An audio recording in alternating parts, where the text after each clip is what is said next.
नमस्कार दोस्तों, स्वागत है आपका रामानुज मैथ्स क्लासेस के चैनल पर। दोस्तों मैं आज कुछ इम्पोर्टेंट क्वेश्चंस लेकर के आया हूँ विद सॉल्यूशन।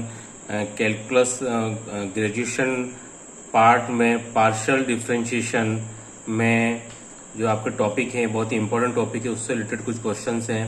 देखिए पहला क्वेश्चन है, यदि z equal to f of x plus a y plus 5x minus a y, तो आपको सत्य कथन छांटना है, ट्रू स्टेटमेंट। दोस्तों ये क्वेश्चन एक बहुत ही इंपॉर्टेंट क्वेश्चन है। आरपीएससी सेकंड ग्रेड 2016 में क्वेश्चन पूछा जा चुका है। मैंने 4 ऑप्शन भी लिखे हैं। चलिए शुरू करते हैं। मुझे दिया गया है z equal to f of x plus a y plus 5x minus a y, और मुझे आप देख पा रहे हो कि मुझे चारों ऑप्शन के अंदर डबल डेरिवेटिव निकालने हैं, पार्शियल डेरिवेटिव हैं। सबसे पहले मैं इसका x के करस्पॉन्डिंग पार्शियल डेरिवेटिव करता हूँ, that is del z upon del x. तो क्या आएगा, f dash x plus a y plus 5 dash x minus a y. फिर इसका मैं डबल डेरिवेटिव निकालता हूँ partially, del two z upon del x square equal to f double dash x plus a y plus 5 double dash x minus a y. अब मैं इसका y के corresponding double partial derivative निकालता हूँ, that is del z upon del y a f dash x plus a y minus a 5 dash x minus a y. फिर मैं इसका y के करस्पॉन्डिंग डबल डेरिवेटिव निकालता हूँ, तो मुझे मिल जाता है a square f double dash x plus a y plus a square 5 double dash x minus a y. तो दोस्तों आप देख सकते हैं इक्वेशन फर्स्ट और सेकंड से मुझे क्या रिलेशन मिल रहा है। तो relation is del two z upon del x square equal to a square del two z upon del x square. I hope कि ये आपको क्वेश्चन समझ में आएगा, एक इंपॉर्टेंट क्वेश्चन है। चलिए आइए क्वेश्चन नंबर 2 पर। If u equal to tan inverse x plus y divided by root x plus root y मुझे दिया हो और मुझे वैल्यू पूछी हो, that find the value of x del u upon del x plus y del u upon del y का मान बताइए। ये भी एक इंपॉर्टेंट क्वेश्चन है। जनरली दोस्तों क्वेश्चन पूछे जाता रहता है। तो u equal to tan inverse x plus y root x plus root मुझे दिया गया है। tan इनवर्स को मैं राइट हैंड से लेफ्ट हैंड में लेके आऊँ तो उसको मुझे हो जाएगा tan of u equal to x plus y root x plus root y. इसको मैंने दोस्तों फंक्शन f काउंट कर लिया है। तो f equal to tan of u which is a homogeneous function, homogeneous function of half degree. देखिए half degree कैसे आया है ये आप जानते हैं अच्छे से, कि अगर मैं न्यूमरेटर के अंदर x को पावर को बाहर निकालूंगा तो x आएगा और मुझे ऊपर क्या बचेगा 1 प्लस वाई अपॉन एक्स, और नीचे डिनोमिनेटर में अगर रूट एक्स को बाहर निकालूंगा तो मुझे बचेगा 1 plus root y upon root x. तो आप देख लेंगे कि न्यूमरेटर में तो x आ रहा है, डिनोमिनेटर में रूट एक्स आ रहा है। जब आप रूट एक्स को ऊपर ले जाओगे तो आपके पास में x की पावर कितनी बचेगी, हाफ बचेगी, which is called a degree. ठीक है, तो ये एक तरीका होता है आइलर प्रमेय से क्वेश्चन को सॉल्व करने का, ठीक है, जो कि समघात फलन हो जाएगा 1/2 डिग्री का। मैंने आइलर थ्योरम भी लिखी है, x del f upon del x plus y del f upon del y equal to n f. ये आइलर थ्योरम का स्टेटमेंट है। तो आप देख सकते हैं n क्या है, n इज द डिग्री। तो n का मतलब हाफ लिख देंगे इंटू एफ। तो f क्या है आपका tan ऑफ u। तो देखिए मैंने इस आइलर थ्योरम के अंदर f की वैल्यू पुट की है, तो that is x del upon del x and in place of f I put tan of u plus y del upon del y tan of u equal to tan of u बटा two जो है दोस्तों को n की value है। तो now इसको आपको x और y के करस्पॉन्डिंग पार्शियली इसको आप डिफरेंशिएट करना और आपका फाइनल आंसर ये आ जाएगा। देखिए x sec square u del u upon del x, y sec square u del u upon del y equal to tan u upon 2। यहाँ से आप सेक स्क्वायर यू को कॉमन निकाल करके और राइट हैंड साइड में tan u अपॉन 2 के साथ में इसको सोल्व करेंगे तो आपको आंसर मिलेगा, that will B sin 2u upon 4। I hope कि आपको ये दोनों क्वेश्चन अच्छे से समझ में आए होंगे। चलिए अब आ जाइए क्वेश्चन नंबर 3 के ऊपर। u equal to tan inverse x cube plus y cube plus x square y minus x y square divided by x square minus x y plus y square. दोस्तों हमको उसी तरीके से ये इसका भी हल निकालना है कि x del u upon del x plus y del v upon del u upon del y का मान बताइए।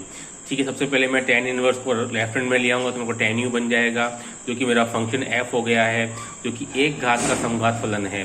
ठीक है ना। अब ये एक घात का समघात फलन कैसे हुआ दोस्तों, कि आप देख पा रहे हैं कि न्यूमरेटर में मुझे जो जितने भी वेरिएबल हैं सभी 3 घात के हैं और नीचे वाले सभी जो है वो 2 घात के हैं। तो अगर आप इसकी कंपेयर करेंगे तो आपको एक घात का समघात फलन मिलेगा, या चाहे तो आप एक्स क्यूब को कॉमन निकाल लें और यहाँ से एक्स स्क्वायर को हल कर देंगे तो आपके पास एक्स की पावर n जो बचती है, पावर में n जो बचती है वही उसकी घात होती है उस फंक्शन की। तो एक्स क्यूब ऊपर से कॉमन, नीचे से एक्स स्क्वायर, तो कटेगा तो हमको एक्स की पावर 1 बचेगा। तो that will B exponent of this homogeneous function. पहली बात तो ये आपको समघात फलन देखना पड़ेगा। उसके लिए आप देख रहे हो कि ऊपर जो है न्यूमरेटर में जितने भी टर्म्स हैं, जितने भी एल्जेब्रिक एक्सप्रेशन है, सभी 3 घात के हैं और नीचे 2 घात के हैं, तो ये समघात हो जाएगा। तो फिर वही आयलर थ्योरम लगाएंगे हम। तो x del f upon del x plus y del f upon del y equal to n dot n. तो एफ एन की जगह 1 आ जाएगा और एफ के लिए आपको टेन ऑलरेडी गिवन है, आपका आंसर निकल आएगा। देखिए क्वेश्चन नंबर 4, ये एक इंपॉर्टेंट क्वेश्चन है। ये आपका पहले RS प्री एग्जाम में एक आध बार पूछा जा चुका है। क्वेश्चन का स्टेटमेंट है, यदि z इक्वल टू ई की power x sine y, x equal to log t और y equal to t square, तो dz अपॉन dt का मान ज्ञात करो। देखिए दोस्तों, ये एक स्पेशल टाइप का फंक्शन होता है जिसमें कि z equal to f of x y होता है और x equal to f of t है और y equal to g of t है। कुछ इस प्रकार से फंक्शन हमें दिए होते हैं। मैं अगर फिर रिपीट कर दूं, z equal to function of x y given होता है, x और y दोनों जो हैं वो एक ही वेरिएबल के फंक्शन होते हैं और z जो होता है वो x और y का फंक्शन होता है। ऐसे कंडीशन में मुझे पूछा जाता है dz अपॉन dt। तो देखिए ऐसे केस के अंदर एक फॉर्मूला है, dz upon dt equal to del z upon del x dot dx upon dt plus del z upon del y dot dy by dt। तो आपको इससे स्पष्ट क्लियर हो रहा है कि आपको x और y का t की करस्पॉन्डिंग ऑर्डिनरी रूप से इसका डेरिवेटिव निकालना है और z का x और y के करस्पॉन्डिंग पार्शियल डेरिवेटिव निकालना है। ठीक है दोस्तों, ये इसका फाइनली आंसर आ जाएगा और एक इम्पॉर्टेंट क्वेश्चन भी है। चलिए नेक्स्ट क्वेश्चन है 5th question, sine inverse y upon x समघात फलन है किस डिग्री का। तो आप कह सकते हो दोस्तों कि ये है 0 डिग्री का होमोजेनियस फंक्शन है, क्योंकि हमारे पास में इसके अंदर अगर मैं इसको u कंसीडर करता हूं तो u equal to sine inverse y upon x, sine को मैं लेफ्ट हैंड में ले जाऊंगा, that will be sine u equal to y upon x. तो आप देख रहे हैं कि sine u equal to y upon x, लेकिन उसके ब्रैकेट के बाहर x की पावर 0 ही बनेगी क्योंकि 1 है, इसलिए यह एक समघात फलन हो जाएगा ऑफ 0 डिग्री। चलिए क्वेश्चन नंबर 6 पर, ये क्वेश्चन नंबर 6 इंपॉर्टेंट है क्योंकि RPSC सेकंड ग्रेड 2008 में पूछा गया था। u इक्वल टू एक्स की पावर m y की पावर n, तो find the value of du upon u का मान ज्ञात करना है। तो दोस्तों ऐसे क्वेश्चन में हम लॉग ले लेंगे on both side, log of u equal to m log of x plus n log of y। Log of u का आप डिफरेंशिएशन कर दो सभी का x के करस्पॉन्डिंग, तो 1 upon u du upon dx equal to m upon x plus n upon y dy upon dx। तो दोस्तों यहाँ से आपको वैल्यू फाइंड आउट करनी है du अपॉन u की, that will B m dx upon x plus n dy upon y। एक easy question है लेकिन इंपॉर्टेंट है क्योंकि 8वीं सेकंड 2008 में पूछा जा चुका है। चलिए आज एक क्वेश्चन 7 नंबर पर डिस्कस करते हैं, ये भी एक इम्पोर्टेंट क्वेश्चन है। दोस्तों यहाँ मुझे पोलर फॉर्म में वैल्यू गिवन होगी, if x equal to r cos theta and y equal to r sin theta, then find the value of del 2 theta upon del x square plus del 2 theta upon del y square. दोस्तों ये एक important question है जो कि इस बार RPSC SCF exam के अंदर पूछा जा सकता है। देखिए दोस्तों, x equal to r cos theta, y equal to r sin theta, तो सबसे पहले हम उसको tan theta equal to y upon x आ जाएगा and what will the value of theta equal to tan inverse y upon x। तो इसका आप x और y के करस्पॉन्डिंग सिंगल और डबल डेरिवेटिव निकाल देंगे और जब इसका सम करेंगे तो दोस्तों दैट वैल्यू विल बी 0। ठीक है, बहुत ही इजी क्वेश्चन है। चलिए क्वेश्चन नंबर 8 पे आ जाएं। यदि f equal to sine inverse x square plus y square divided by x plus y, then find the value of x del f upon del x plus y del f upon del y. ये question उसी type का है जिसे हम पीछे कर चुके हैं tan इनवर्स के अंदर। ये क्वेश्चन आपके RPSC 2012 सेकेंड ग्रेड में पूछा जा चुका है। चाहे तो आप जो भी मैं आपको बता रहा हूँ वो चाहे तो आप प्रूफ के लिए RPSC के पुराने पेपर को भी आप देख सकते हैं। ठीक है दोस्तों, तो इसमें सेम कुछ तरीका वही रहेगा। साइन को मैं साइन इनवर्स को लेफ्ट हैंड में लेकर के आऊँगा और उसको आप सोल्व करोगे। दोस्तों ये अपने आप में एक इम्पॉर्टेंट क्वेश्चन है जो जनरली पूछा जाता रहता है। चलिए क्वेश्चन नंबर 9। ये क्वेश्चन नंबर 9 और इम्पोर्टेंट हो जाता है क्योंकि ये एकदम डिफरेंट टाइप का क्वेश्चन है। देखिए मुझे इसमें u equal to 5 y upon x दिया हुआ है plus x i y upon x, then find the value x square del two u upon del x square plus 2xy del two u upon del x del y plus y square del two u upon del y square. अब देखिए दोस्तों, प्रमेय के अनुसार पहले फलन 5y upon x के लिए हमको पता है कि यह एक होमोजेनियस फंक्शन है डिग्री 0, कि फिर वही बात है कि डिग्री का मतलब क्या होता है कि आपके ब्रैकेट बंद के बाहर जो x की पावर होती है। तो दोस्तों यहाँ पर मेरे को x की पावर 0 ही दिख रही है क्योंकि 1 है, 5y/x है, तो 5 के पहले जो भी x आता था वो मेरा होता, लेकिन यहाँ पर मुझे x नहीं है। तो इसके लिए n = 0 है। तो हम जानते हैं एक थ्योरम हम काम में लेके आते हैं, Euler theorem, x² del2u/del x² plus 2xy del2u del(x)del(y) plus y² del2u del(y)²। ये लेफ्ट हैंड में रहता है और दोस्तों राइट हैंड में हम लिखते हैं n × n-1 × u। तो दोस्तों इसमें मुझे अगर n = 0 रखूंगा तो मुझे क्या वैल्यू मिलेगी, x² del2u del(x²) plus 2xy del2u del(x)del(y) plus y² del2u del(y²) value 0 मिलेगी। इसी प्रकार अगर हम दूसरे फंक्शन की बात करूं, that is x psi y/x, तो इसमें आप देख सकते हो that the value of n = 1 है, क्योंकि यहाँ पर मुझे जो psi y/x फंक्शन है, होमोजेनियस फंक्शन, उसके पहले x की पावर 1 दिख रही है, तो that is value of n = 1 है।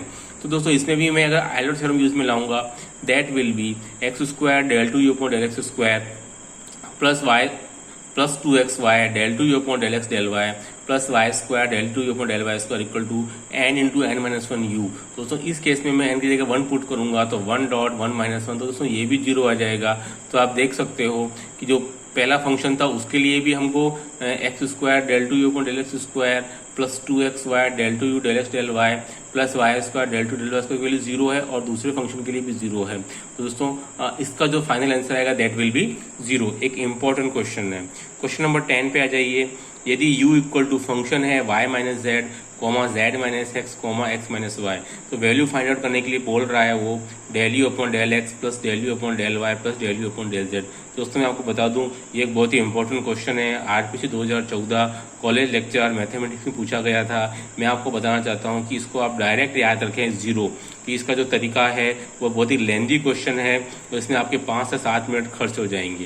तो दोस्तों ये एक अपने आप में एक अलग टाइप का क्वेश्चन है, यूनिक क्वेश्चन है, इसको थोड़ा सा आप याद रख लें तो इससे आपको बहुत आसानी हो जाएगी।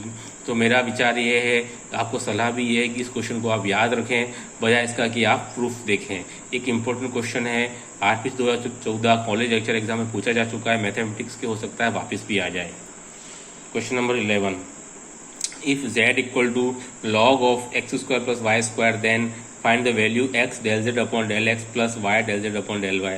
दोस्तों ये क्वेश्चन आरपीएससी 2008 सेकंड ग्रेड में पूछा जा चुका है, हो सकता है वापस इस बार आरपीएससी एसीएफ के एग्जाम में आ जाए। दोस्तों मैंने सारे इंपॉर्टेंट क्वेश्चन लिए हैं पार्शियल डिफरेंशिएशन के, जिनसे उम्मीद है कि इस बार क्वेश्चन फिर पूछे जा सकते हैं, ठीक है।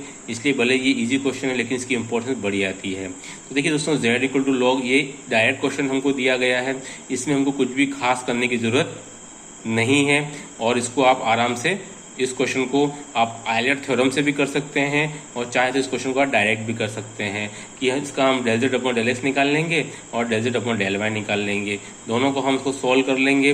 तो आप देख पा रहे हो x के साथ मल्टीप्लाई करेंगे और y के साथ मल्टीप्लाई करेंगे तो आपको x² ऊपर न्यूमरेटर में कॉमन आ जाएगा जो नीचे डिनोमिनेटर से कट जाएगा, मुझे फाइनल आंसर बचेगा 2।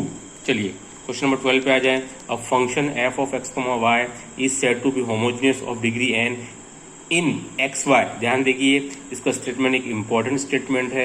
एक फंक्शन जो f ऑफ एक्स वाई होता है उसको होमोजेनियस कहा जाता है डिग्री n का in x y if it is of the form x to the power n f of y upon x। देखिए एक ऑप्शन आपको ये वाला मिलेगा जो मैंने लिखा है which is a correct option, एक ऑप्शन आपको x to the power n f x upon y मिल सकता है in place of y upon x। तो that is a important thing, ठीक है, which you should always keep in your mind कि question का जो स्टेटमेंट है वो इसी टाइप का लिखा होना चाहिए x to the power n f of y upon x। I hope that you will like this video. Do like, share and subscribe channel, and in near future I will provide you more further videos. Okay, thanks.